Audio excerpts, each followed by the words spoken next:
నమస్కారం. వార్తలకు స్వాగతం. ముందుగా ముఖ్యాంశాలు. కళ్యాణదుర్గం రచ్చబండ కార్యక్రమంలో పాల్గొన్న వైఎస్ షర్మిలారెడ్డి. ఈ సందర్భంగా ప్రసంగం.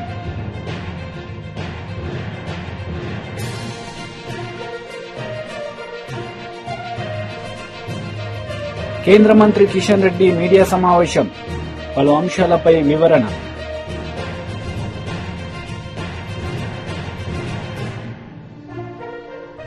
మాజీ మంత్రి వెల్లంపల్లి శ్రీనివాస్ మీడియా సమావేశం నిర్వహించారు. ఈ సందర్భంగా పలు అంశాలపై ఆయన మాట్లాడారు. నిధి కింద ఏదైతే 1500 రూపాయలు ఇస్తారో దాని మీద ఏమైనా ప్రకటన చేస్తారో అని చెప్పని, రైతులకి 3వ విడత రైతు భరోసా ఇస్తారేమో అని చెప్పని, మొన్న ఏదో తుఫాను కారణంగా దెబ్బతిన్న రైతులకి ఇన్పుట్ సబ్సిడీ ఇస్తారేమో, పంట నష్టం ఇస్తారేమో, ప్రకటన చేస్తారేమో అని చెప్పని ఆంధ్ర రాష్ట్ర ప్రజలందరూ కూడా ఎదురు చూశారు ఈరోజు. కానీ ఈ క్యాబినెట్ అంతా కూడా ఎటువంటి ఎజెండా లేకుండా కేవలం వెంకటేశ్వర స్వామి మీద వేసిన నిందని, ఏదైతే చంద్రబాబు నాయుడు నింద వేశారో ఆ నిందని ఏ విధంగా సమర్థించుకోవాలని చెప్పని మాట్లాడడానికే ఈ క్యాబినెట్ చర్చ జరిగిందనేది ఈరోజు 9 మంత్రులు మాట్లాడిన దాన్ని బట్టి మనకు అర్థమవుతుంది. 9 మంత్రులు వచ్చారు. ఎప్పుడు మామూలుగా క్యాబినెట్ ఎజెండా చదవడానికి ఒకటే మంత్రి ఉంటాడు ఎప్పుడు కూడా, కానీ ఈరోజు 9 మంత్రులు వచ్చారు ఈరోజు మాట్లాడటానికి.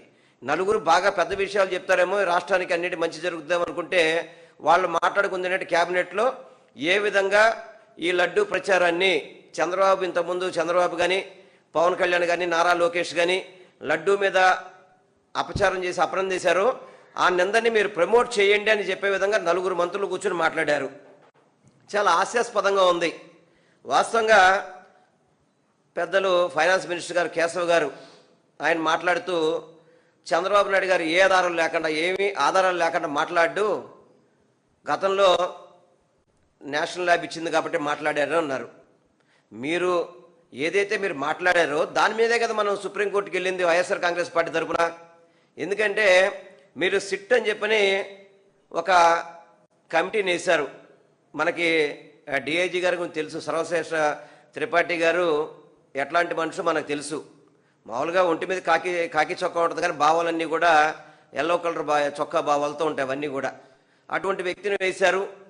మీరు దేవుణ్ణి రాజకీయం చేయాలని చెప్పని ఇందాక చెప్తున్నారు, మేము దేవుణ్ణి రాజకీయాల్లో తీసుకురామని చెప్పని. అసలు చంద్రబాబు నాయుడు గారు ఈ మాట మాట్లాడింది ఎక్కడ? మొట్టమొదటిగా లడ్డూలో యానిమల్ ఫ్యాట్ కలిసిందని చెప్పని ఎక్కడ చెప్పారు ఆయన? తెలుగుదేశం పార్టీ మీటింగ్లో చెప్పాడు. మరి అది రాజకీయమా లేకపోతే రాజకీయం కాదు? అది చెప్పండి ఒకసారి. కేశవ్ గారు, మీరు ఫైనాన్స్ మినిస్టర్ కదా, మొట్టమొదటి మీరే మాట్లాడారు, మరి మీరు సమాధానం చెప్పాలి కదా. చంద్రబాబు నాయుడు గారు ఈ యొక్క విషయాన్ని సెప్టెంబర్ 18వ తారీఖు నాడు కూడా, బహుశా సెప్టెంబర్ నెలలోనే ఈ విషయం మాట్లాడింది తెలుగుదేశం పార్టీ మీటింగ్లో. ఈ యొక్క విషయాన్ని మాట్లాడిన సంగతి మీరు మర్చిపోతారేమో కానీ జనాలు మర్చిపోరు, గుర్తుపెట్టుకోవాలా. అదేవిధంగా సిట్ ఏర్పాటు చేశారు మీరు. ఆ సిట్కి కూడా ఎవరినైనా సరే మీ అందరికీ కూడా తెలుసు, ఏది జంతు కొవ్వు ఉంది, అదేవిధంగా గొడ్డు మాంసం ఉంది, అదేవిధంగా చేప నూనె ఉందని చెప్పని నానా వాక్కులు మోయించారు. మామూలుగా కాదు, మీ ఎల్లో మీడియా అంతా దీనికే మాట్లాడారు. ప్రత్యేకంగా చెప్పాలంటే మన నాయుడు గారు టీవీ5 ఇంకా పొద్దున్న లేస్తే జంతువు కలిసిపోయింది, జంతువు కొవ్వు కలిసిపోయిందని చెప్పని వారు మాట్లాడిన సంగతి మనందరికీ కూడా తెలుసు. దానికి రిపోర్ట్ అంతా కూడా ఎగనెస్ట్గా వచ్చింది. ఏదైతే ఎన్డీడీబీ రిపోర్ట్ కానీ, ఎన్డీఆర్ఏ రిపోర్ట్ కానీ ఎక్కడా కూడా దీంట్లో పంది కొవ్వు కానీ, యానిమల్ ఫ్యాట్ కానీ, చేప కొవ్వులు కానీ ఇటువంటి ఏమీ కలవలేదు అని చెప్పి ఆ రిపోర్ట్ వచ్చిన తర్వాత ప్రజలందరికీ కూడా అర్థమైంది చంద్రబాబు నాయుడు, పవన్ కళ్యాణ్, నారా లోకేష్ తప్పుడు ప్రచారాలు చేశారు అని చెప్పి అర్థమయ్యేటప్పటికీ దీన్ని కవర్ చేయడం కోసం ఈరోజు క్యాబినెట్లో ఏదైతే అధికార దుర్వినియోగం అంటారు కదా, ఆ దుర్వినియోగం చేయడానికి సిట్ నుంచి ఒక రిపోర్ట్ వచ్చిందో బహుశా మాకు తెలియదు. దాని మీద ఉంటే బహిర్గతం చేస్తే చెప్పగలుగుతాం. ఆ సిట్ అధికారులను కొంతమందిని పిలిపించుకుని మాట్లాడినట్టు, దాని మీద అడ్వకేట్ జనరల్ యొక్క ఒపీనియన్ తీసుకున్నట్టు, సుప్రీంకోర్టులో కేసు నడుస్తుండగా సుప్రీంకోర్టు ఏదైతే మీరు సిట్లో కొంతమందిని, సిబిఐలో కొంతమందిని వేసి కమిటీ వేసినప్పుడు రాజ్యాంగం అమలు చేయడానికి సుప్రీంకోర్టు తీర్పు రాకముందే వీళ్ళు దీని మీద సపరేట్ కమిటీ వేస్తారట. కమిటీ వేసి మళ్ళీ నిధులు తెలవాలంట. అసలు ఎలా వేస్తారు నాకు అర్థం కావట్లేదు. సిట్ అనేది మీ త్రిపాఠి గారు మీ సొంత మనిషే కదా. సిట్ అంటే సిట్టు, స్టాండ్ అంటే స్టాండ్ కదా. మరి అటువంటి వ్యక్తి ఉన్నాడు. మళ్ళీ దీని మీద క్యాబినెట్ అంతా కూడా ఆమోదించి చెప్పిందంట కంపల్సరీ మనం ఇంకో కమిటీ ద్వారా నిజాలు తెలపాలనేది. మీరు ఎన్ని కమిటీలు వేసుకోండి, మాకైతే ఎటువంటి అభ్యంతరం లేదు. మేము దేనికి భయపడేది లేదు, బాధపడేది లేదు. మీరు తప్పు చేస్తే కోర్టును ఆశ్రయిస్తాం, దాంట్లో డౌట్ ఏం లేదు. మీరు సిట్ అని చెప్పి వేశారు, అది మాకు నచ్చలేదు, మేము సుప్రీంకోర్టుకి వెళ్ళి మా సుబ్బారెడ్డి గారు సుప్రీంకోర్టుకి వెళ్ళారు, దాంట్లో సిబిఐని ఇన్వాల్వ్ చేశారు. ఇప్పటికైనా కానీ మీరు సుప్రీంకోర్టు డైరెక్షన్లో ఎన్ని కమిటీలైనానండి, ఎన్ని విచారణలైనా చేయించండి, మాకు అభ్యంతరమే లేదు. కాకపోతే అన్నీ 2019 నుంచి 24 వరకు కాదు, అవకాశం 2014 నుంచి కూడా చేయండి ఎంక్వైరీస్ అన్నీ కూడా. 2014 నుంచి ఇందాక మా కరుణాకర్ రెడ్డి గారు కూడా చెప్పారు. కేంద్ర మంత్రి కిషన్ రెడ్డి మీడియా సమావేశం నిర్వహించారు. ఈ సందర్భంగా పలు అంశాలపై ఆయన మాట్లాడారు. ఉండేటట్టు అవకాశం కోసం కూడా మరి వాళ్ళకి కావాల్సినటువంటి వసతులు కూడా ఇక్కడ ఏర్పాటు చేస్తూ ఉన్నాం. భవిష్యత్తులో దాని ఎందుకంటే ఇది కొంత సిటీ కాదు, మరి టోటల్ రూరల్ కూడా కాదు, సెమీ అర్బన్ సెమీ రూరల్. కాబట్టి బయట నుంచి వచ్చినటువంటి పేషెంట్స్ వాళ్ళ అటెండర్స్ విషయంలో కూడా ప్రభుత్వము కొన్ని చర్యలు తీసుకుంటున్నది. వాళ్ళకి సంబంధించి కూడా కొంత ప్రయత్నం చేస్తూ ఉన్న విషయాన్ని సందర్భంగా మనయేస్తున్నాను. ఇప్పటి వరకు 15 లక్షల మందికి పైగా ఓపీ పేషెంట్స్ గత అనేక సంవత్సరాలుగా ఇక్కడ ట్రీట్మెంట్ తీసుకున్నారు. ఎవ్రీడే ఇంతకుముందు చెప్పినట్టు 1800 ఓపీ పేషెంట్స్ రెగ్యులర్గా మన ఈ హాస్పిటల్కి వస్తూ ఉన్నారు. ఇందులో మరి ఈ యొక్క ల్యాబ్ కావచ్చు, డయాగ్నాస్టిక్ సేవలు కావచ్చు, అనేక రకాలుగా ప్రజలకు అందుబాటులో తీసుకురావడం జరిగింది. టెలికన్సల్టెన్సీ ద్వారా కూడా మరి 1,50,000 మంది పైగా ఈ యొక్క హాస్పిటల్ సేవలు ఉపయోగించుకున్న విషయాన్ని కూడా ఈ సందర్భంగా మనవి చేస్తా ఉన్నాను. మరి ఈరోజు చాలా సంతోషం ఏంటంటే ఈ యొక్క హాస్పిటల్ త్వరగా పూర్తి చేసుకునేటువంటి విధంగా ఈరోజు ఇక్కడ ఉండేటువంటి అధికారులతో ఈరోజు మాట్లాడడం జరిగింది. ఎంత తొందరగా వీలైతే అంత తొందరగా హాస్పిటల్ పనులు పూర్తి చేయాలనే విషయంలో మేము చర్యలు తీసుకుంటున్నాం. కారణం ఏంటంటే ఇది ఒక బ్రౌన్ ఫీల్డ్ కాబట్టి పాత భవనాలన్నీ కూడా కొన్ని రీమోడలింగ్ చేయడము, రీడెవలప్మెంట్ చేయడము, నేటి ఎయిమ్స్ స్టాండర్డ్స్కి అనుకూలంగా భవనాలకు సంబంధించినటువంటి మార్పులు చేయడంలో కొద్ది ఇబ్బంది అవుతుంది. ఎయిమ్స్కి సంబంధించినటువంటి స్టాండర్డ్ రూల్స్ ఉంటాయి దేశమంతా కూడా. మరి అంతకుముందు కొంత నిర్మించినటువంటి పాత భవనాలు ఈ కొత్త బిల్డింగ్లకు అనుకూలంగా మార్చుకోవడము, అనేక రకాలు మీరు చూస్తున్నారు, అనేక రకాల న్యూ బిల్డింగ్స్ కూడా ఇందులో నిర్మాణం కొన్ని పూర్తయినాయి, కొన్ని పూర్తి కావాల్సింది. అన్నీ కూడా ఈ సంవత్సరం ఎండింగ్ లోపల పూర్తి చేయాలనేటువంటి టార్గెట్స్తో ఉన్నాం. దానికంటే ముందు ఎంత తొందరగా వీలైతే అంత తొందరగా పూర్తి చేసుకోవచ్చు ఫైనల్గా. కానీ హాస్పిటల్ మాత్రము సేవలు అందిస్తూ ఉంది. హాస్పిటల్ మాత్రము ఇన్ పేషెంట్స్ కానీ, అదేవిధంగా ఓపీ పేషెంట్స్ కానీ, ఎమర్జెన్సీ పేషెంట్స్ కానీ, హార్ట్ పేషెంట్స్ కానీ, డయాలసిస్ పేషెంట్స్ కానీ అన్ని రకాల ట్రీట్మెంట్స్ ఇప్పటికే పొందుతున్నారు.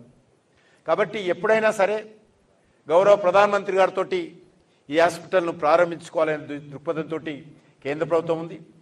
ఎంత తొందరగా వీలైతే తొందరగా ఈ కొన్ని బ్లాక్స్ పూర్తయిపోతే ప్రధానమంత్రి గారితో తొందరగానే ప్రారంభించుకుంటామన్న విషయాన్ని ఈ సందర్భంగా మనయేస్తున్నాను.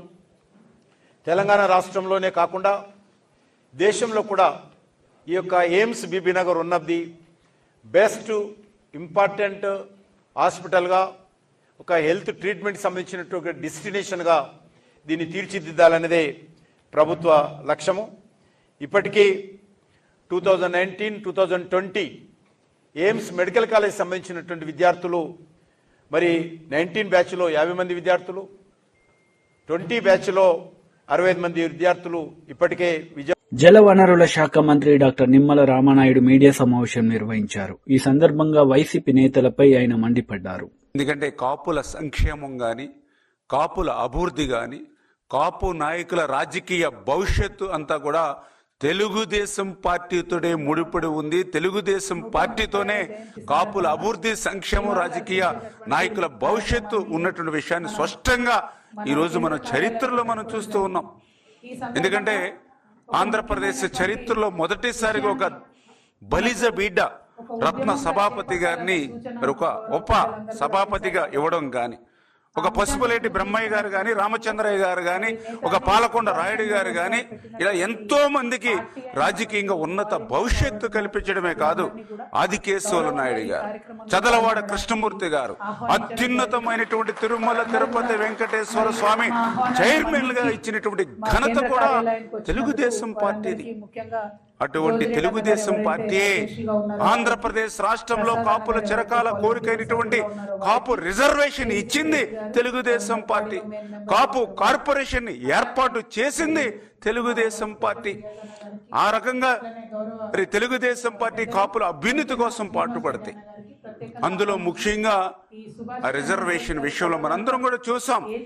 బ్రిటిష్ వారి కాలం నుంచి కూడా కాపులకి రిజర్వేషన్ ఉంటే ఆ రోజు వచ్చినటువంటి నీలం సంజీవ్ రెడ్డి గారు ఆ కాపు రిజర్వేషన్ రద్దు చేసినటువంటి పరిస్థితి. తరువాత దళిత బిడ్డ దామోదర సంజీవ్ గారు వచ్చి కాపులకి రిజర్వేషన్ ఇస్తే తర్వాత మళ్ళీ కాసు బ్రహ్మానందరెడ్డి గారు వచ్చి ఆ రిజర్వేషన్ రద్దు చేసినటువంటి పరిస్థితి. మళ్ళీ తర్వాత సుదీర్ఘ కాలం తర్వాత మరి ఆ రోజు చంద్రబాబు నాయుడు గారు కాపులకి రిజర్వేషన్ ఇస్తే మళ్ళీ ఆ రిజర్వేషన్ రద్దు చేసింది జగన్మోహన్ రెడ్డి. చరిత్రలో కాపులకి అన్యాయం చేసింది ఆ రోజు నీలం సంజీవ్ రెడ్డి, కాసు బ్రహ్మానందరెడ్డి, ఈ రోజు జగన్మోహన్ రెడ్డి. కాపులకి ఆంధ్రప్రదేశ్ రాష్ట్రంలో రిజర్వేషన్ న్యాయం చేసింది ఆ రోజు దళిత బిడ్డ దామోదర సంజయ్ గారు, ఈ రోజు చంద్రబాబు నాయుడు గారు. ఇంత క్లియర్ గా చరిత్రలో కాపుల అభివృద్ధి, సంక్షేమం, మరి రాజకీయ నాయకుల భవిష్యత్తు తెలుగుదేశం పార్టీ ఆ రోజు ఎన్టీ రామారావు గారు మరి ఈ రోజు చెప్తూ ఉన్నారు కాపు నాయకుడు అంబటి అని చెప్పి మేము అడుగుతూ ఉన్నాం. మరి ఆ రోజు కాపుల చిరకాల కోరికైనటువంటి కాపు రిజర్వేషన్ ని అర్ధాంతరంగా ఒక జీవో ఇచ్చి ఆ రోజు జగన్మోహన్ రెడ్డి రద్దు చేస్తున్నప్పుడు ఈ అంబటి రాంబాబు గారి యొక్క నోరు ఎందుకు పెగలలేదు, ఎందుకు జగన్మోహన్ రెడ్డి గారిని మా రిజర్వేషన్ రద్దు చేస్తున్నారని చెప్పి ఎందుకు ఆ రోజు ప్రశ్నించలేనిటువంటి పరిస్థితి. మరి మీ అందరికీ తెలుసు స్వర్గీయ వంగవీటి మోహన్ రంగ, స్వర్గీయ వంగవీటి రాధ, వీరందరూ కూడా కాపు సంబంధించినటువంటి మరి ఒక దైవ స్వరూపులుగా ఈవేళ మరి కాపులందరూ కూడా, అదే పేదలు, బడుగు బలహీన వర్గాలు కూడా రంగా గారిని ఆదర్శంగా స్ఫూర్తిగా చూస్తూ ఉంటారు. అటువంటి వంగవీటి మోహన్ రంగా ఒక రౌడీ అని గౌతమ్ రెడ్డి ఆ రోజు సంబోధించి, అటువంటి వంగవీటి మోహన్ రంగా రౌడీగా ఉన్నప్పుడు అతన్ని చంపితే తప్పేంటన్నటువంటి గౌతమ్ రెడ్డికి ఆ మాట అన్న 6 నెలలకే ఫైబర్ గిడ్ చైర్మన్, రాష్ట్ర చైర్మన్ ఇచ్చి మరి సత్కరించి నీ జగన్మోహన్ రెడ్డి చేసినప్పుడు ఎందుకు అంబటి రాంబాబుకి నోరు పెగలలేదని అడుగుతూ ఉన్నాం. కళ్యాణదుర్గం రచ్చబండ కార్యక్రమంలో వైఎస్ షర్మిలారెడ్డి పాల్గొన్నారు. ఈ సందర్భంగా ఆమె మాట్లాడారు. బీజేపీ పార్టీ కొత్త బిల్లును ప్రవేశపెడుతున్నాం, 40% రాష్ట్రమే పెట్టుకోవాలి అని బిల్లు ప్రవేశపెడితే చంద్రబాబు గారు, టీడీపీ ఎంపీలు, జనసేన ఎంపీలు అందరూ కలిసి మద్దతు ఇవ్వడం జరిగింది. మరి మద్దతు ఇచ్చిన తర్వాత ఇప్పుడు చంద్రబాబు గారు ఉపాధి హామీ పథకాన్ని నడుపుకోవడానికి మాకు డబ్బులు ఇవ్వండి అని కేంద్రం చుట్టూ తిరుగుతున్నారు. మరి బిల్లుకు మద్దతు ఇవ్వడం ఎందుకు, మళ్ళీ ఇప్పుడు డబ్బులు కావాలి అని అడుక్కోవడం ఎందుకు? బీజేపీ పార్టీ ప్రజలకు ద్రోహం చేస్తుంది. అందులో భాగమయ్యారు చంద్రబాబు గారు, పవన్ కళ్యాణ్ గారు. కానీ రాజశేఖర్ రెడ్డి గారు ఇంత అద్భుతంగా చూసిన పథకం నాశనం అయిపోతున్నా ఇప్పటి వరకు వైసీపీ జగన్మోహన్ రెడ్డి గారు నోరు కూడా విప్పలేదు. ఇది చాలా దుర్మార్గం. పేదవాడి జీవన ఆధారానికి సంబంధించిన విషయం ఈ నాయకులకు ఎవ్వరికీ పట్టినట్టు లేదు. అందుకే ఈరోజు కాంగ్రెస్ పార్టీ ఇదొక ఉద్యమంలా ఎత్తుకుంది. ఉపాధి హామీ పథకము లేకపోతే నిరుద్యోగం పెరిగిపోతుంది, వలసలు పెరిగిపోతాయి. ఇలాంటి జిల్లాలో అయితే అసలు ఇక దేవుడే దిక్కు, ఆకలి చావులు కూడా చూడాల్సి వస్తుందో ఏమో. అందుకే మీ అందరూ కూడా తిరగబడాల్సిన అవసరం ఉంది. ఈ పథకం మాకొద్దు అని మీరు కూడా గొంతు విప్పాల్సిన అవసరం ఉంది. కాంగ్రెస్ పార్టీ ఈ రోజు వరకు కూడా ప్రతి విషయంలో ప్రజల తరపున ఉంది. కాంగ్రెస్ పార్టీ అధికారంలోకి వస్తేనే మన రాష్ట్రానికి ప్రత్యేక హోదా వస్తుంది. బీజేపీ పార్టీ అధికారంలో ఉంది, 11 సంవత్సరాలైంది, మనకు ప్రత్యేక హోదా ఇవ్వలేదు. ఇప్పటికీ రాజధానికి కావాల్సిన నిధులు కాకుండా అప్పులిస్తున్నారు, పోలవరం ఎత్తు తగ్గిస్తున్నారు. ఇప్పుడు ఉపాధి హామీని కూడా పీకేస్తారట. ఇక ఇంకెన్నెన్ని చేస్తారో, ఎన్ని ద్రోహాలు చేస్తారో, ఎన్ని ఘోరాలు చేస్తారో ఇంకా చూడాల్సి ఉంది. అందుకే చెప్తున్నాం, ప్రజలందరికీ కనువిప్పు కలగాలి. మళ్ళీ చెప్తున్నాం, మీ అందరూ కూడా గొంతు విప్పి మాకు కొత్త పథకం వద్దు, మాకు ఉపాధి హామీ పథకమే కావాలి అని మీ ఆఫీసర్లకు, మీ గ్రామ పంచాయతీలకు, మీ నాయకులకు మీరు చెప్పాల్సిన అవసరం ఉంది. కాంగ్రెస్ పార్టీ మీకు మాటిస్తుంది. ఈ పోరాటంలో మేము మీ పక్షాన ఉన్నాం, మీ వెనకాల ఉన్నాం. మీరు ముందుండి నడవండి, మీ వెనకాల మేమందరం కూడా నడుస్తాం. ఉపాధి హామీని నిలబెట్టుకునే దిశగా మనందరము చేయి కలిపి పనిచేద్దాం. మరొక్కసారి మీరు మీ పనులు మానుకొని మరీ నా కోసం సమయం చేసుకుని వచ్చారు. ప్రతి ఒక్కరికి మీ రాజశేఖర్ రెడ్డి బిడ్డ శిరస్సు వంచి చేతులు జోడించి ధన్యవాదాలు. టీటీడీ మాజీ చైర్మన్ భూమన కరుణాకర్ రెడ్డి మీడియా సమావేశం నిర్వహించారు. ఈ సందర్భంగా పలు అంశాలపై ఆయన మాట్లాడారు. కాపాడటానికి ఆయన చెప్పినటువంటి తప్పిదపు మాటల్ని సమర్థించటానికే మొత్తం వాళ్ళ ప్రయాస అంతా. చంద్రబాబు నాయుడు గారు సెప్టెంబర్ 20 కూటమి సమావేశంలో వైసీపీ ప్రభుత్వంలో నెయ్యికి బదులుగా యానిమల్ ఫ్యాట్ను కలిపినారు లడ్డూలో అని ఆయన ప్రకటించిన తరువాత సుప్రీంకోర్టు ఆయన మాటల్ని ఆక్షేపించి అలా మాట్లాడటం మంచిదా అని ప్రశ్నించి వాళ్ళ ఆధ్వర్యంలో సిబిఐ నేతృత్వంలో సిట్టును ఏర్పాటు చేసింది. అందులో సిబిఐ అధికారులు, రాష్ట్ర అధికారులు కూడా ఉన్నారు. వాళ్ళు గత సంవత్సర కాలంగా సుదీర్ఘంగా విచారణ చేసి నివేదికను బయట పెట్టినారు. అది బయటికి వచ్చింది. ఆ రిపోర్టులో వాళ్ళు సమర్పించిన నివేదికలో చంద్రబాబు గారు పేర్కొన్నట్టుగా ఆ సప్లిమెంటరీ ఛార్జ్షీట్లో ఎక్కడా ఎన్డీడీబీ రిపోర్టులో కానీ ఎన్డీఆర్ఐ ఇచ్చినటువంటి రిపోర్టులో కానీ యానిమల్ ఫ్యాట్ కానీ చేప నూనె కానీ కలవలేదు అన్నటువంటి విషయం చాలా స్పష్టంగా వాళ్ళు పేర్కొనటం జరిగింది. అయినా ఈ రోజున మళ్ళీ ఆ ఛార్జ్షీట్కు సంతృప్తి చెందినటువంటి ముఖ్యమంత్రి గారు, కేబినెట్ ఆ అధికారులను పిలిపించి ఈ రోజున ప్రత్యేక విచారణ చేపడుతున్నాము కొద్దిమంది మీద అని ఆ మంత్రుల చేత విలేకరుల సమావేశంలో మాట్లాడించటం జరిగింది. అందులో ఒక ఆయన ఈ బోలేబాబా సరే, బోలేబాబాను తెచ్చినటువంటి ఆలీబాబా ఎవరు అనేటువంటి మాట కూడా మాట్లాడారు. ఈ బోలేబాబాను తెచ్చింది చంద్రబాబు గారి ప్రభుత్వం. 2018కి ముందే 18లోనే బోలేబాబా రంగప్రవేశం చేసినాడు. చేసి దాదాపు 87,000 టిన్నులకు పైగా ఆయన ఆ కంపెనీ సరఫరా చేసింది. చాలా స్పష్టంగా సిబిఐ నివేదికలో ఉంది. దాన్ని ఈ రోజున వీళ్ళు అది మా హయాంలో సరఫరా చేసినారు అనేటువంటి మాట మాట్లాడుతున్నారు. దీనికి బోలేబాబాకు ముందు పేరైనటువంటి హర్ష్ వర్ష్ డైరీని అనుమతులు ఇచ్చింది చంద్రబాబు గారి ప్రభుత్వమే. బీజేపీ మంత్రి అయినటువంటి సత్యప్రసాద్ గారు బోలేబాబాను తెచ్చినటువంటి ఆలీబాబా ఎవరో మీకు అర్థమై ఉంటుందని అనుకుంటున్నా. నెయ్యిలో కల్తీ కలవలేదా అనేటువంటి మాట మాట్లాడుతున్నారు.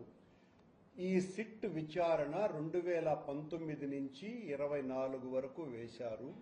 ఈ సిట్టు విచారణలో తేలినటువంటి నిందితులైన ప్రీమియర్ డైరీ, ప్రధానమైనటువంటి నిందితుల్లో ఒకరైన ప్రీమియర్ డైరీ 2013 నుంచి వార్తలు ముగించే ముందు ముఖ్యాంశాలు మరోసారి. కళ్యాణదుర్గం రచ్చబండ కార్యక్రమంలో పాల్గొన్న వైఎస్ షర్మిలారెడ్డి. ఈ సందర్భంగా ప్రసంగం.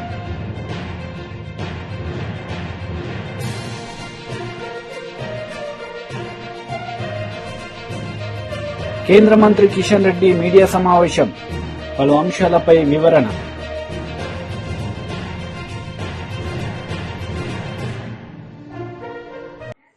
ఈ వార్తలు ఇంతటితో సమాప్తం. తిరిగి ప్రసారమయ్యే వార్తల్లో మళ్ళీ కలుద్దాం. అంతవరకు సెలవు. నమస్తే.